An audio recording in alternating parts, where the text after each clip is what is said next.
Hey there guys, Aldershot here, and today we're going to bring you another Warframe Beginner's Guide. Today we're going to take a look at Ash. And I know it's been a little while since I've done one of these videos, and that's because I'm still having laptop issues.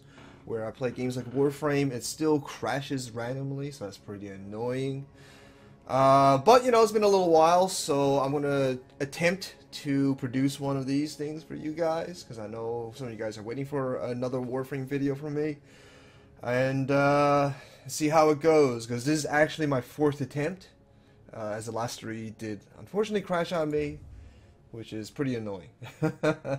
Now, we usually go into Zini to do these videos, but we're geared for Corpus right now, so we're going to go into Vivir instead, where it is still under Corpus control. Alright, so let's start this. So, Ash. He's commonly compared to Loki, and probably for good reason. They're much stealth-based Warframes, but there are a lot of fundamental differences between the two. Alright, so we'll go into that in a second now. We're going to collect some loot and get ready for the round and all that. The main difference is that Ash's invisibility doesn't last quite as long as Loki's, but Loki has much squishier stats.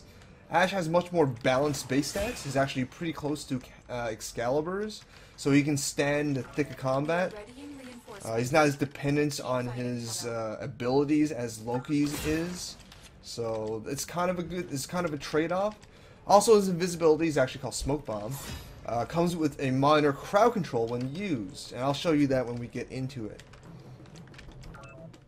Alright, so his first move is actually Shuriken, which is a direct damage move, where he throws 2 Shurikens, if you have it fully leveled up, into the mob, doing a fair amount of damage.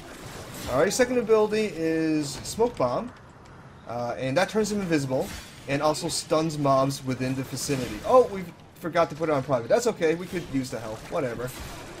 And his third ability is a teleport move, where unlike Loki's teleport move, where you switch you with the target, he actually just teleports directly to the target. Okay, but you need to have a target. You need to have a point of interest, either a mob, a teammate, or like a pod or something like that.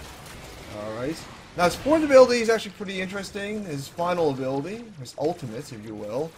I'm gonna wait till there's a little bit more mobs. Okay.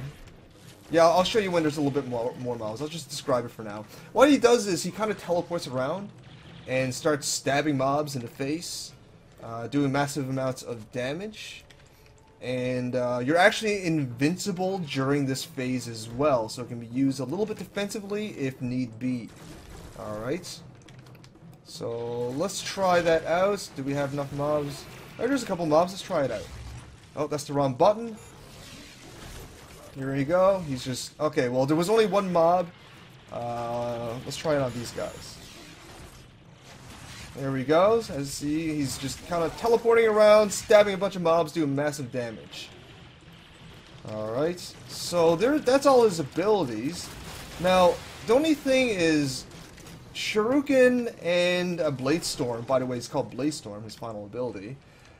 They don't scale all that well as mobs get higher levels, so they become less and less useful as you continue on. I like Shuriken a little bit more than Blade Storm, mainly because Shuriken is his first ability, which means it doesn't cost very much to use.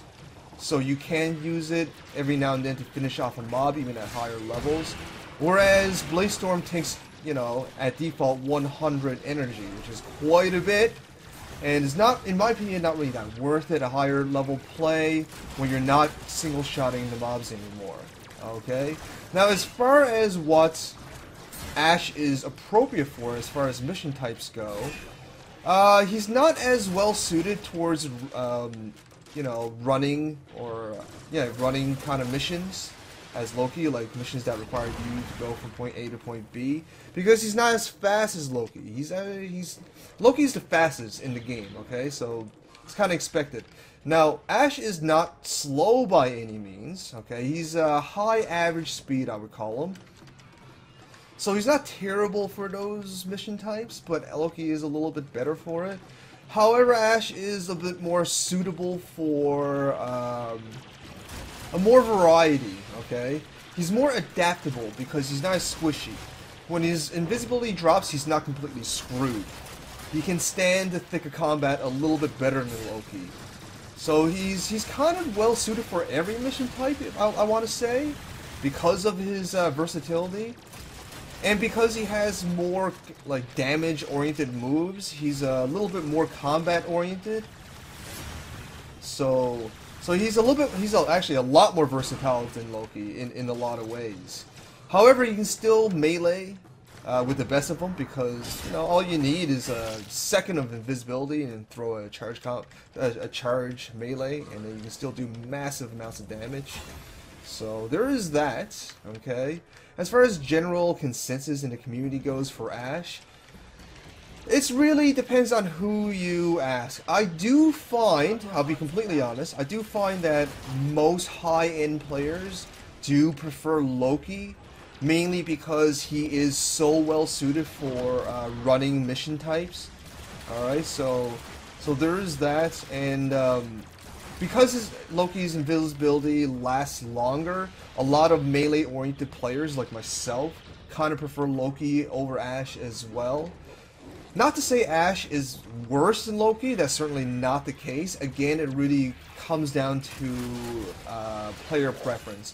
And the debate over Ash versus Loki is going to be never-ending, and there'll never actually be a final say in that, okay? So that's basically Ash in a nutshell. Again, he's stealth-based Warframe, much like Loki. A little bit more combat-oriented, a little bit more versatile. He has more damage potential because he has damage-specific maneuvers, unlike Loki, which is all tactical and defensive-based maneuvers. So there you go. That's Ash.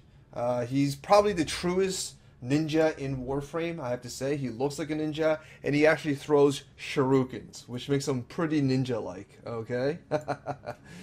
So there you go. That's Ash. Hope you found this useful. Hope you enjoyed this.